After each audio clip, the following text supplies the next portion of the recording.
Uyu munsi tubazaniye inoperasiyo ku mugabo munini cyane hano muri showbiz bamwita Nyarwaya Innocent, ariko bikaba ibyo bintu byaravuzwe byaranagarutsweho yuko Yago TV show yatangiye ari mandatory wa Clement Kina music. Uwa mbere batekereje no kama, ariko ngo ni umutafu cyane nawe yabonye bitavamo. Uwo ni uwa mbere, nkubwire n'abandi babiri ibivugwa yuko ari gupanga kuyimurira muri Amerika, yaba yabihinduriye kubakira Yago studio nk'umutasi ufite ayahe makuru. Ese ubundi ubizi ute ko Clement atari umeneramo yakurukaga? Bibutse ko uyu Clement amakuru mfite agiye guhangana n'uwitwa Coach Gael ku buryo bweruye.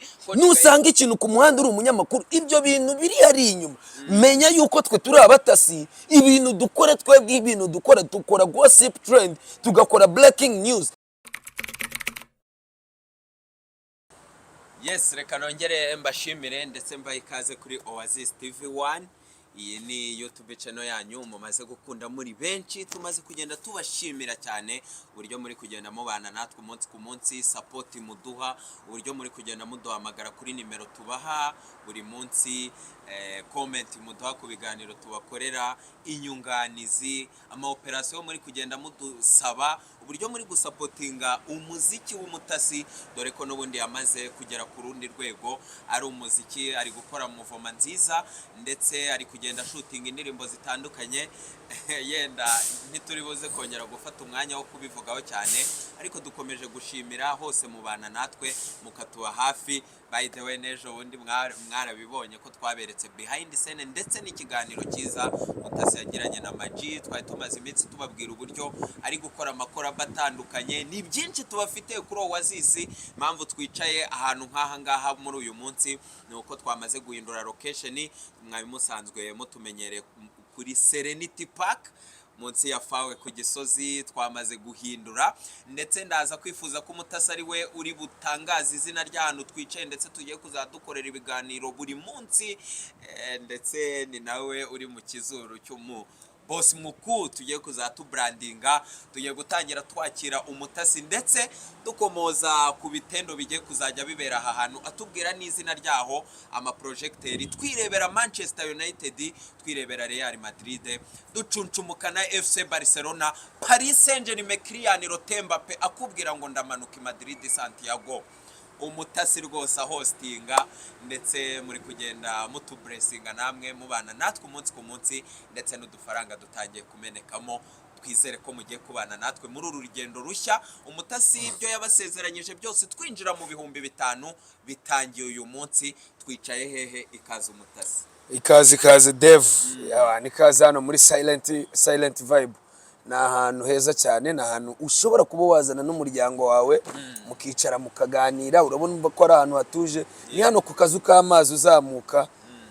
Nimero yanjye baraza kuyifata uramutse ukeneye kuza muri silent vibe. Nimero yanjye ni 0789411190, ukagera hano nkakurangira. Hari ibyumba byiza, ni ahantu hatuje, ubona yuko ari ahantu ushobora kuba uri kumwe n'umuryango, ukabona ko uri kuganira, ufite inama, udashaka gusakuza, wumva udashaka ibintu byo gutomboka. Ari wantu ushobora kuba wicari hano muri silent vibe, hano kacira ku kazu k'amazi. Na hano harangiritse munsi y'ahantu bita kwa Kiruhura, hano hejuru mu gataje. Urabona ko ari ahantu heza Devu. Na hano nshaka yuko tuzajya tuzanira Ubwino, tutiwagiye ko na Serenity Park nayo ihari, tuba turimo tugerayo tuwacima kara ni mu rugo. Ariko tumaze kugowinga viral ku rwego rwo kuba dukeneye gukorera ahantu hose hagiye hatandukanye mu nce z'igihugu, abantu tugenda tubereka idonido mu rwego kugira ngo dutembereze abantu igihugu. Dore ko gahunda yacu ari na Visit Rwanda. Nanakubwira ko ubu ngubu namaze guhindura amazina hejuru y'umutasi, uzajya unyita umutasi aka Inkundu Rwanda cyangwa se Gikundiro. Cyakoze cyo ni ku gipfunsi, niyo gahunda. Dukomeje gushimira abanyamakuru batandukanye bakomeje kudusupportinga, basharinga ibiganiro byacu babikomantaho. N'umugisha turi gutangira, ndetse nubwo dusanzwe muri showbiz, iyo ni support ikomeye tugomeze gushimira. Dani turaza kumusaba kugira ngo ategure aka graphique keza kerekana aha hantu ibikorwa bigiye kuhaza, ama projecteur, ama écrage ya manini agiye kuzajya bereka derby ya APR na Rayon. Muzayirebera hangaha. Tavugize mu Bwongereza, kutari kumbwira ibiri kubera muri Saudi Arabia, kutari kumbwira ibibera muri Saudi Arabia. Mwereka ba Cristiano, mwereka ba Neymar, Neymar yaravunitse, vuga ngo Karimu Benzema, urakoze cyane, Sadio Mane mbere hariya Champions League. Abakunzi ba Arsenal dore ko ari ikipe isapotingwa n'igihugu cy'u Rwanda cyane, na za Paris Saint-Germain ziri kudusapoting, Monique byose ni ibintu bishyushye ni visit Rwanda bibera ahangaha Sky Tungo hitwa ngo iki Silent Vibe. Ikaze kuri mwese, twinjire mu makuru y'uyu munsi tudatinze, ndetse barabona ko ibintu byamaze guhindura isura. Tugiye kuzatuzana topic runaka tuyigireho akadibeti, umutasi atanga amakuru y'ubutasi rwose anononsoye, ndetse ubona ko yatoje ku rundi rwego. Nanjye mutegura bya bibazo musanzwe munziho bihinda umuriro. Uyu munsi tubazaniye inoperasiyo ku mugabo munini cyane hano muri showbiz, bamwita Nyarwaya Innocent. Twamukoze operasiyo, bamwe barabikunda abandi ntibabyishimira, cyane ko tuba tuvuga ukuri kwinshi. Uyu munsi tuje kumena undi muceri utaramenwa n'abandi banyamakuru abari bo bose hano mu gihugu. Umutasi yiteguye kwinjira muri iyo operasiyo. Jewe nitujya kwinjira muri ibyo bintu, turabanza twibutse abantu ido nido y'ahantu Yago yaturutse. Wibuke ko Yago yabanje gukora kuri Goodrich TV za 2012 oya Emeri duze Goodrich yari taraza ni mu mpera za 2016 nibwo witwa Nyarwaya Innocent yabanje gukora hitwa kuri Goodrich, aragenda yimprovinga urwego rwe ku buryo yaje kwisanga kuri TV10 muri za 2000 na kangahe. Yago mu kwikora kuriya nigeze kubikuganiraho mu kiganiro, ndakubwira ati Yago yitekerejeho, kuko abantu banzi Yago numwe mu bantu bamfashije kuzamuka we n'uwitwa Murindabirene. Baramfata barandevelopa ku rundi rwego, nanjye ubaka kanya, nanjye ndi umunyamakuru bitewe n'intego nanjye nari mfite yo kuza muri ibyo bintu. Reka dusubire inyuma. Nidusubira inyuma ndaza kukwibutsa Yago kuri TV10 agirana ibibazo n'abanyamakuru ku buryo Yago bimwe mu byamukuye kuri TV10 ari depression. Yagiranye ikibazo n'uwitwa David Bayingana, akigirana n'abitwa ba Philipita, akigirana na ba Muyoboke, ku rwego byatumye Yago yarafashe igihe cy'icyumweru niba atari ibyumweru bitatu atari kugaragara mu kiganiro The Link Up yakoranaga n'uwitwa Josiane ari gukora wenyine. Yago aza gufata umwanzuro agira ute arigendera. Yago mu kuva kuri TV10 ni bimwe mu bintu byamuteye imbaraga zo kuvuga ati aba bantu aho kugira bansuzugure naraberetse imbaraga zanjye, narahostinze uwitwa Wizo na Radio. The Link Up ari nge muntu wayishize ku rundi rwego, mwarangiza mukaba mutangiye kumbwira ngo sinshoboye, kandi Yago ndi umwe mu bantu bagize ute bashoboye. Kwa kundi nyine urabizi hari igihe bari mu bifi binini usanga umuntu ashaka kugufata agashaka kugukubitira ahantu mu gafuka devu, agashaka kwereka ko udashoboye, bikagutera imbaraga zo kwihiringamo kuba wakora iki, wakihiringamo imbaraga zo gukora ibyo bintu.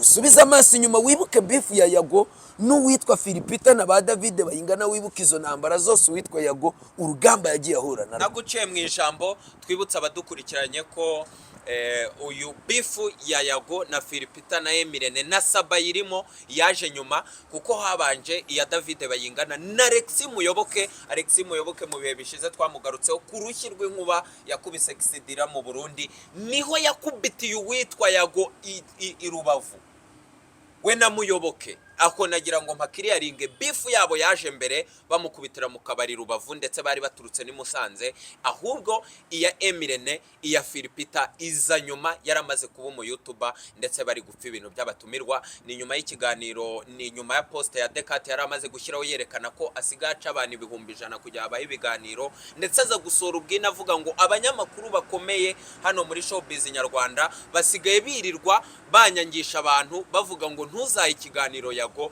ahubwo ujuze ukiduwe twenyine. We rero muri ya marira ye ashiduka yabivuze. Reka mbanze nkubitira aho hantu, mbanze ngende nkwibutsa nitujya kuvuga ibintu kuri Yago turaza gutekereza kuri improvement yiwe n'urugendo rwiwe. Tugenda naho hantu gace Dev. Nimba umuntu avuye mu yahise ava muri TV10, akiva muri TV10 yakubise igihe cy'amezi angahe uwitwa yagatangira kurekura imiriro kuri Yago TV show. Covid yari imaze kwinjiramo za 2020 gutyo. Kuko Yago yatangiye kugaragara 2020, icyo kintu kibuke. Yagaraza arakora akora ari gukompeta na The Choice Live yari yamaze yitwaga Philipita 250 yamaze guhinduka The Choice Live.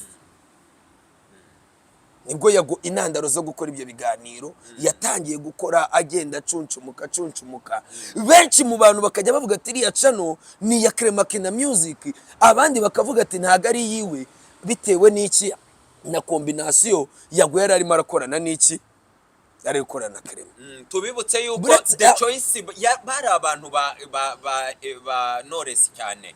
Uwitwa Philipita yari umuntu wa Knowless cyane kuva muri Sunday Night ku Isango, babonye ko yagorera atangiye kugera mu kizuru batangira kuzana izo polemique bavuga ngo ari gukorera Clement na Kina Music.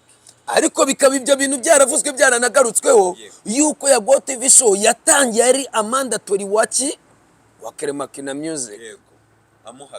Amuhagarariye yagakajya akora ibyo bintu kuko uwamuhaye imbaraga zose yaramuragije amuragiza channel, niko bivugwa bamuragije channel atangira yikorera. Uwitwa Clement amaze kubona yuko inyungu yamaze kuyibona aravuga ati mwana wanjye genda nawe ubeho. Kuko wibuke ko interview Clement ni wari wamubona kuri YouTube, niwe muntu wa mbere wakoze interview kuri Yago TV show. Barazamuka yagaragenda arakora ibintu biza no kurangirira aho abantu baboneye aho hantu binavugwa yuko ari ubwo uwitwa Yago yaje kuba nyiririya channel mu ngororano Clement yamuhaye. Yago yagize anniversaire abitwa barine Gahongayire bari aho ngaho, Clement yicaye aho ngaho umusaza uwitwa Knowless Butera araho, abantu twari turaho nanjye mari Betray bande bose abantu bagize uruhare kuri Yago ku munsi wa anniversaire, ku munsi we w'amavuko, ari bwera ari kumwe n'uwitwa Jaja ari we wamuteguriye iyo surprise. Yago ntago yari abizi, dukora akanama n'abitwa ba DJ Caspi n'abandi turavuga ati Yago tugomba kumutwikira uyu munsi. Uwo Jaja Skaitavuze umutasi mukuru twibibutse ko yagize uruhare mu kugira ngo couple cyangwa se ubukwe bwavugwaga hagati ya Yago n'umunyamerika bwari kubera Nairobi, ko nawe yagize uruhare mu isenyuka ryabyo. Umutasi naza kubikunda nabyo turabicamo, turagenda tubicamo. Anniversaire ya Yago wishimiwe ku rwego abantu bose bari baraho ngo bavuze ati kaci Yego Jaja aragukunda gukora ibintu byiza. Wibuka ko anniversaire ari Jaja wagize ute wayiteguye. Yago ntago yaragize ute ntago yarabizi. Yago yaje avuye muri gym asanga twiziye mu rugo tumukorera ibintu nawe amateka ataramubona. Yago hawe gift zirenze n'ijambo witwa Clement yavuze ati cyo ngugororeye ndaza kukikubwira mu ibanga rikomeye. Mu marangamutima y'abantu bose bari baraho twaravuze ati wabona agiye kumuhinga, abandi ati wapi, abandi bamwe mu batasi twari turi kumwe baraho bavuga ati cano arayimwegurira. Mu bintu byari biraho mu makuru yari aho ngaho mu bantu bose bari baraho bari kuvuga ati inkari bumuhereze ibyo byose cano arayimuha. Bitewe nanjye n'icyo gihe ibintu Yago yari amaze iminsi ankorera. Uribuka Yago ko ari we muntu mvuye mu bitaro wanzaniye abantu baturutse Marawi, ababosi banjye ba Marawi mwagiye kuko babosi banjye baza kunsura bikoreye imifuka y'imiceri biki n'ibiki muri covid. Yago yanzaniye abo bantu, icyo kiganiro cyararebwe nanamushimira cyane kubyo yankoreye. Njewe ibaze ko bitatungwe no kuba uwitwa Clement nkuko bivugwa yuko ari we wagororeye Yago iriya channel. Nje nabuze icyo nari guha Yago bitewe n'ibyo yankoreye. Ndagenda mukoreshereza Bibiliya ya Gold, ijambo ry'Imana, Bibiliya ya Gold. Ndamubwira ati Yago bitewe n'ibyo wankoreye nta kindi kintu nari kuguha uretse ubutumwa bw'Imana. Muhereza gift y'iki ya Bibiliya. Ubwo bivuga ngo nimba naragize uwo mutima wo guhereza Yago bitewe n'ibyo yankoreye, ntabwo biteye ubwoba yuko rwose Clement yari kumugabira Yago TV show. Abantu suko babyakiriye Dev, abantu uko bivugwa. Ariko nanjye nshishosheje bitewe n'iyo nka Clement yabwiye Yago kumuha, nanjye ndavuga ati wabona yaramutamitse rwose agacana. None se ubwo koko kubera yimuhaye ni ikibazo nkuko bivugwa. Ntago ndi kubikava, ntago umbabarire Dev, ntago ndi kubishyiraho ngo mbisurinye ko ari uko bimeze, ariko nkoresheje opinion yanjye bitewe n'ibyavuzwe. Kandi Dev urabizi ko ikintu cyavuzwe n'umwe, babiri, batatu, bane, batanu, batandatu bakagera ku 10.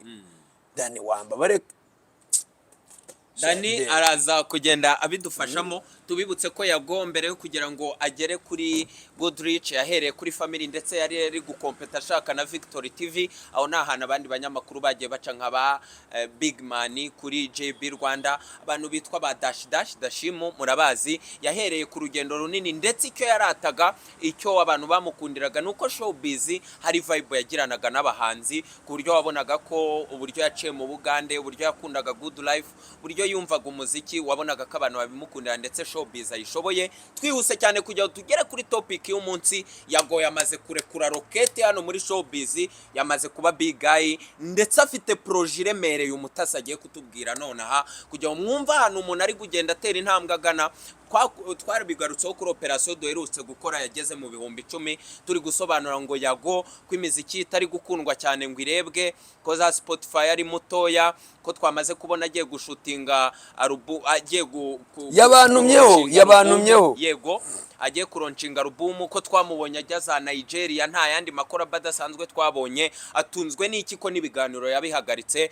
Bukeye tubona yazanye uwitwa Mustafa Kido, nawe nubundi aracyaseta ibirenge, ariko bizaza kuko iyo bakumenyereye ahantu ntuba ari we wiyizira, twebwe ababibamo tuzi ukuntu bimera. Yago rero twamaze kumenya ko yamaze kugera ku rundi rwego, ndetse adufitiye iki kimaka kuri Oasis umutasi. Hagati aho ndaza gusubira inyuma nze kukubwira ubwino bwo kugira ngo Yago yinjire mu muziki. Yago yatangiye Yago kwinjira mu itangazamakuru mbere yari umusani. Amakuru nkura ku bantu biganye nawe kera, yakundaga kuririmba, ariko bitewe n'uburyo yabonaga ikibuga kiryana, aravuga ati umuvuno nzinjira mu itangazamakuru. Ari nabyo ngewe yambwiye ati passion yanjye yari umuziki, ariko nkiyumvamo n'iki n'itangazamakuru. Ese murabimpora ibyo bintu?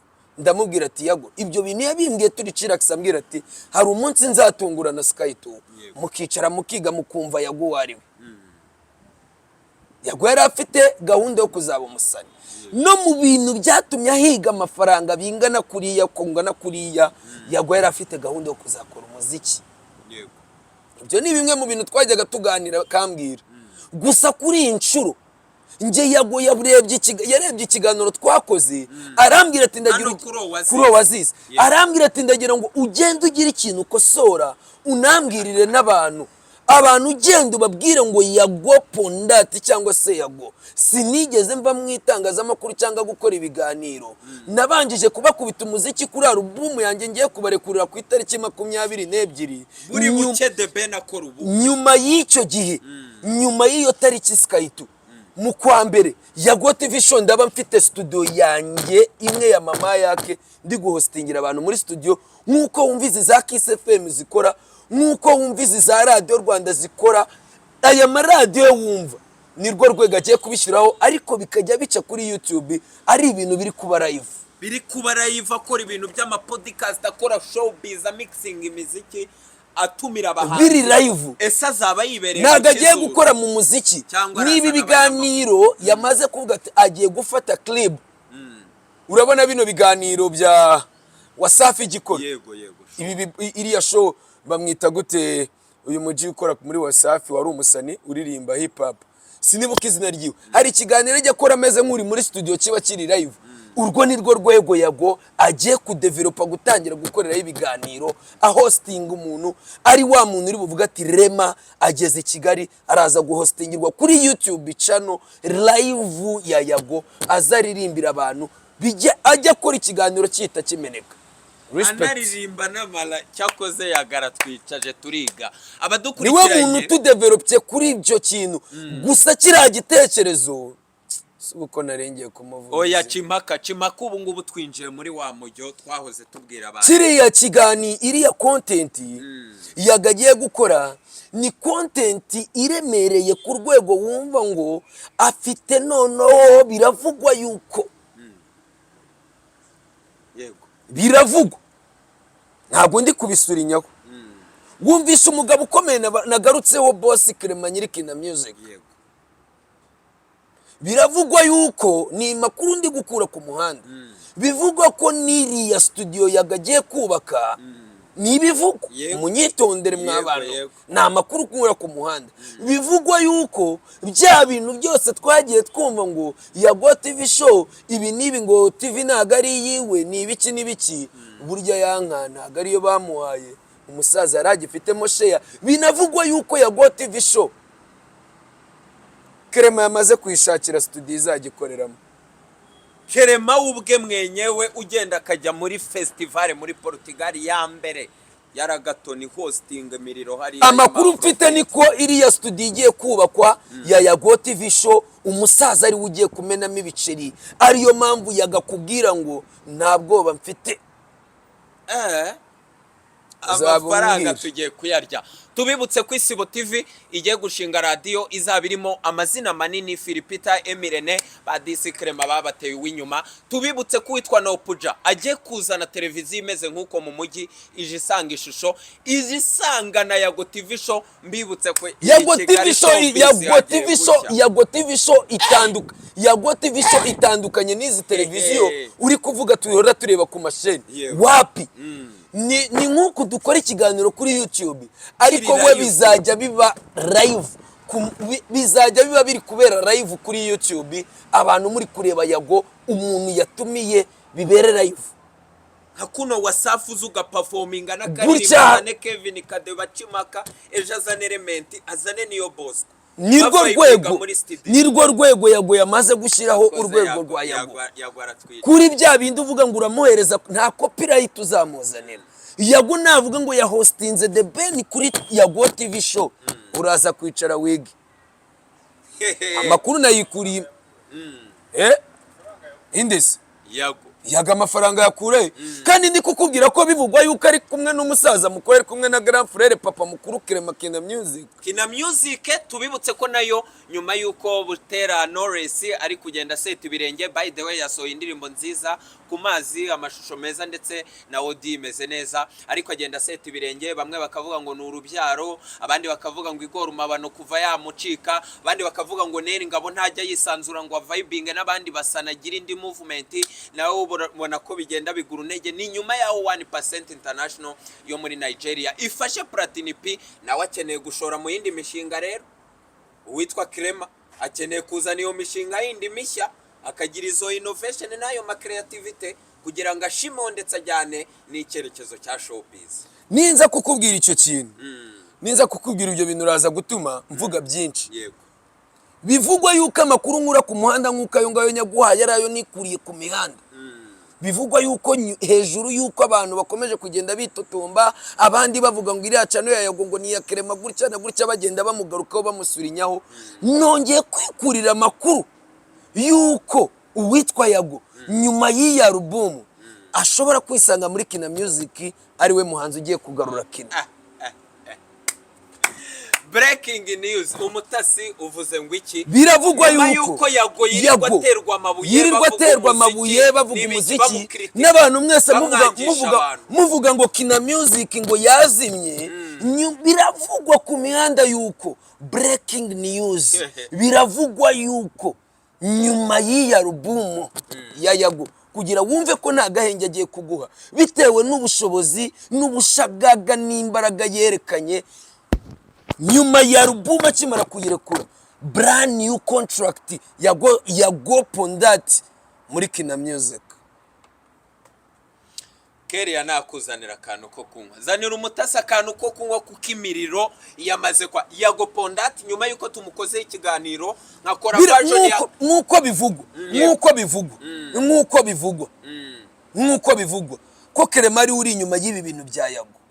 Ndakubwiza ukuri yuko icyo gihe nahita mvuga ati Clement aho wicaye baguhereza icyo kunywa ngewe nyishyure nimba bivugwa yuko ari we muntu uri inyuma y'ibi bintu bya Yago ari kumufasha kubaka ayo ma studio agiye no kumusinyisha contract Clement n'ubundi aragaruka kuri ya ntebe y'ubwami muri showbiz y'ibyo yerekanye. Wibuke Clement yuko ari umwe mu bantu watangiranye na company bita East African Promoter ahari harimo abantu abashoramari bagera muri 5 harimo uwitwa Mushoma Bubu Boss hagakurikiraho uwitwa Landry hagakurikiraho uwitwa Clement Landry sinzi nimba umwibuka. Twibutse abadukurikiranye ko n'uwo Clement Kina Music turi kuvuga ntago yavuzweho inkuru nziza gusa kuko nawe si umutagatifu, ari mu bantu bagiye babona ibiraka bikomeye byo kuzenguruka mu ntara n'amakampani akomeye ndetse na za RBC n'amaministeri, ndetse muri bukasaga ya Marina Deborah akurwa ku rubyiniro bari kumushinja kwambara ubusa ndetse no gutrekinga cyane.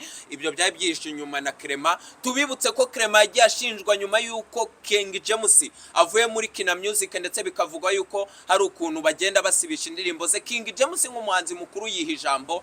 Tubibutse ko ibyo byabaye kuri Christopher batandukana nawe, bikavugwa ko za Kiss FM ahantu hose ari kugenda asibisha indirimbo ze. Ako kaboko iyi influence nabyo twagiye tubyumva, kandi Clement atwihanganira ni umuboss, ariko iyi ni showbiz tuba tuvuga kandi nawe arabizi kandi oya nawe arabikunda. Rega tuba tugomba kwibutsa, tuba tugomba abantu kubahereza ubwino tukabaganiriza. Dev aka niko kazi dukora, niko kadutunze. Abantu bagomba kumenya ubwino nido nibiri kuvugwa. Ese kuko nimba biri kuvugwa yuko Kina Music igiye gusinyisha Yago, ahubwo twibaze ngo ese kuko Yago araza gukora Kina Music iraza kumukorera ibikorwa nk'ibyizi kampani zindi ziza 155 ibyo ziri kugenda zikora abandi basani. Ese yagaraza gufata Kina Music ayishyire ku rwego twayibonagaho, irimo ba Christophe, irimo ba Clement, bari irimo biragoye ntago nteze buretse gatoyi. Reka mwibarize zituradani nanone cimakajwigiriza abantu hangane na Bruce Melody, hangane na Chrisizi. Yago much respect, ariko nanone ukomoje ku mazina byibushye nicyo nasobanuraga. Ese nimba re kuya album mu gihe cy'umwaka akoze akaba re kuya album, urambwira ngo Yago ntafite izindi imbaraga? Yego. Ese ugira ngo Kina Music iri kumutekerezaho yabaze nabi? Amakuru mfite mbibutse ko Kina Music iri kwangwa n'abahanzi benshi bavuga iryo shaza, bavuga n'uburyo iyo ushatse kuyivamo ibikurikiraho ari bibi. Ngenzi ingero z'abahasani batatu bapropojwe na Kina Music ndetse bakayigora bakayinaniza. Abo basani ni bandi? Aho naho baze kwicara bige bakosore. Turi gutanga ubwino, turi gutanga ubwino. Ntago Clement yakurakarira, turi muri showbiz turi kuganira. Tanga ubwino, utanga umujyo, abo bantu bavuge nabo nyuma zina yabo. Rega aka kanya turi ku isoko Dev, ahantu turi kwicaza abantu bakiga abantu tukabivuga. Dev wemera yuko abo bantu ushobora kubavuga bananiranye hano abantu badukurikiranye hari abakire benshi nabo bikaba byaba ngombwa ko babashyiramo? Reka Nshimaka umuhanzi wa mbere wapropojwe na Clement ndetse bikaza kurangira bigenze nabi, kuko hari ukuntu ari umutafu, hari ukuntu ari umuniga, hari ukuntu atakwisanga muri bari abantu, nabyo byagiye bivugwa. Uwa mbere bamwitokama, watekerejwe nk'umwana uri gutera imbere ufite ahazaza, wakora byinshi na Kina Music agafasha Neri Ngabo. Nyuma yaho uwitwa Igor Umabano yari asohotse amaze kurongora ubukwe bwiza ndetse anashyize imbaraga nyinshi ku nyundo, kuko yigisha kuba ni umubateri, nibyo yigisha.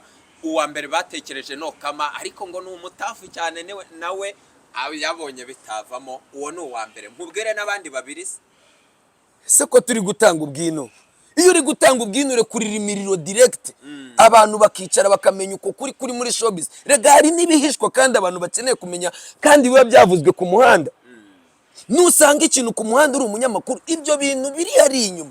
Menya yuko twe turi abatasi, ibintu dukora twebwe, ibintu dukora gossip trend, tugakora breaking news. Ibyo ni ibintu twebwe nizo categories zacu. Nibwo buryo abantu bagomba kudukunda, bagomba kutwandastandinga. Icyo gihe nuza n'ibintu byo kurya indimi, Dev ntabwo turaba turi kumwe, kuko uraza kuba utangiye kujya kwitwararika nka babandi. Yego, dufite igihe gitoya. Dani ari kutubwira. Reka nkubaze ikibazo cya nyuma nk'umutasi, amakuru mfite kugira ngo nawe ushyiraho agakeregeshwa kawe, cyangwa se nimba ari ukuntu uzanayatohoza yakurikiranye.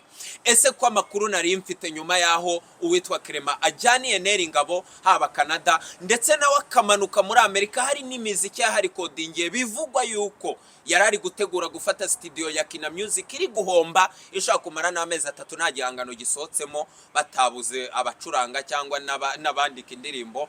Ibivugwa yuko ari gupanga kuyimurira muri Amerika. Yaba yabihinduriye kubakira Yago studio nk'umutasi ufite ayahe makuru kuri icyo ngicyo? Ibyo byose ni bimwe mu bikorwa bya Kina Music bigiye kujya hanze. Yego. So Clement amaze kuzuza etaje muri leta zunze ubumwe za Amerika yiwe mu mafaranga yiwe. Wiza kumbwira ngo abantu b'abakire bafite amafaranga. Clement afite ubushobozi bwo gukora ibyo bintu byose. Wibuke ko Clement nubwo ari uw'imihanda nawe ari umusaza imihanda yakoze byinshi. Umenye ko aturuka mu muryango umeze neza. Ntabwo ari umwana uturuka mu muryango utameze neza. Ntuzamubwire ngo Clement aka kanya ngo studio ye yahomba, ibyo bintu ntabwo turi kumwe. Ntabwo yahombye kuko uriya afite ubushobozi bwo kuba yakora ibintu birenze, yanashaka n'undi muhanzi. None se wowe koko mu maso yose wajya umbaza ngo kuri kubona kuri aya maca n'ibi byagenda gute? Ukurikije izi movement, umuntu ushobora kugaruka muri Kina Music akagoyinga vayira kongera agakora ibintu bishobora kuba byahangana bikagera kuri international bakahangana bagapezanya. First of all, umenye ko Yago ni umuntu w'inshuti ya Clement ku buryo kuvuga ngo agiye kumuzana ngo mu managing bitagoranye. Wijya kumbwira ibijyanye n'iyo studio, nakubwiye ko agiye kumushorera. Bivugwa yuko byo muri Amerika nabyo birakomeza cyangwa biravaho? Birakomeza. Ibyo muri Amerika bya studio. Twibutsa abadukurikiranye ko ese ubundi ubizi ute ko Clement atari umeneramo Yago? Oya niwe Yago sinakubwiye, nge narabikubwiye mu kiganiro cy'ubushize nkubwa ngo Yago yaretse ibiganiro byamuhaga amafaranga, afite iye business, afite saro, afite iduka, afite iki kimuha ibiceri. Narabikubajije, ni nyuma yaho n'umusheri yari afite wabaga muri Amerika bashwanye, none mbonye aho nyine ubwo bushobozi bwaturukaga. Mbibutse ko uyu Clement amakuru mfite agiye guhangana n'uwitwa Coach Gael ku buryo bweruye. Coach Gael agiye kujya hostinga, agiye gukora ayo mashow yo muri showbiz kuri Chic Complex, ndetse bagiye guhangana nk'aba manager, ndetse nawe agiye kuza ameneremo Yago nk'umuntu wamamaye mu bunyamakuru, amuzamura muhereza ubundi bushobozi. Mbibutse ko na Nopeja nawe agiye gushinga ibye, ni competition igiye kuzamuka. Natwe turi muri showbiz tugomba kurya kuri ayo mafaranga. Umutasi nyemerera tugane ku musozo, ndetse mbararikira ko nkeneye ko mudusapotinga, yaba ngiye Dev mfite content nshyashya nshaka ko dutangirana ku wa mbere nziza muzakunda yitwa Urucabana. Umutasi azaba ndi hafi n'abandi basitari batandukanye tuzayikorana, ndabizi muzayikunda kuko tumaze igihe tuyitegura neza. Umutasi nawe afite imirira agiye kurekura kuko ibyo twabasabye byo kwinjira mu 5,000 mwabidukoreye, namwe tugiye kubicaza mwige neza showbiz. Dev, nta kindi kintu nakubwiye uretse kugushimira uburyo tuba dukoze kino kiganiro tunarekura imiriro, tunasaba abantu ngo mukomeze mudukunde, natwe tubakubita Ubwino, tube ya showbiz ya yindi y'indani. Nanabararikira yuko soon as possible ndarekura album yanjye bita Icara Wige. Namaze no gushutinga amavideo agera muri 3 Dev. Icara Wige video narayishutinze, agatambaro narayishutinze, ndetse nanashimira uwitwa Majide Black kuba yaramfashije akaza mu ndirimbo twamaze no gushutinga. Binavuga ko indirimbo yanjye na Majide Black bita Nyunguta, bitewe n'uburyo abantu bambwiye niyo ndirimbo ngiye kurekura. Jackie video Vixen na wa mbere ni uburi mu kizura bami aka Bombo. Nyunguta aka Bombo niyo ndirimbo ngiye guhita mbarikurira indirimbo yanjye na Majide Black. Basabira yuko mushobora no kugera kuri channel yanjye ya Wabagaye nimba ukeneye kugira ngo uzakurikirane ibihangano n'ubushishozi bigiye guturuka kuri album yanjye Icara Wige. Nanjye narababwiye ngo aba boss ndabakeneye ngo mumbi ruhande, nimba koko twaratangiranye imyaka myinshi ibi bintu nkabyipevera nkabishyira ku mutwe, nkavuga ati bigezaho uyu muziki nanjye mbakaraga album. Urumva ko ni yindi improvement, mwambabore mukankomera amashyi no kabyara. Felicitation sana nanjye nk'umuvandimwe ngomba kukuba hafi. Majide Black niwe waririmbye avuga ngo uyu munwa tunywesha turisha abenshi turishisha, wadukubitisha wadufungisha wagira gute, ni byinshi twavuga. Reka dusabe ariko abantu bakora ariko Clement Kina Music mbere yo kugira abafunge, mbere yo gufunga ngo tugende, ndashaka kwimenyera idonido apana ayo makuru nakuye ku muhanda. Menye ngese koko Clement niwe ugiye gushingira Yago studio. Yago we n'Urucabana agiye kuyizana yego igiye kuza byo ndashaka kubimenya. Nongere menye ngo ese koko ibyo bintu ndi kumva Clement agiye gusinyisha Yago Pondati muri Kina Music. Koko Clement experience afite, Dr. Kinta muruce ku managinga bwiza b'umuhanzi ure international kuri uru rwego. uri muri za stress. Neri Ngabo mbere ya covid yarakoraga bayigoruma abantu bamucitse kuko Clement nawe yicariga agiye kugaruka yereke ariko akimara kuzana namara kuzana uwitwa Yago yego Devu mbabarira umenye ko ibintu umenye yuko Yago namaka abantu baraza kwicara Yago yabigambye yarayibabwira hari akajambo Yago yavuze ati abanyamakuru ndetse n'abahanzi mwese mbarusha indimi. Imana ibarinde sho nkizi nakagaruka kuri Oasis. Ciao ciao.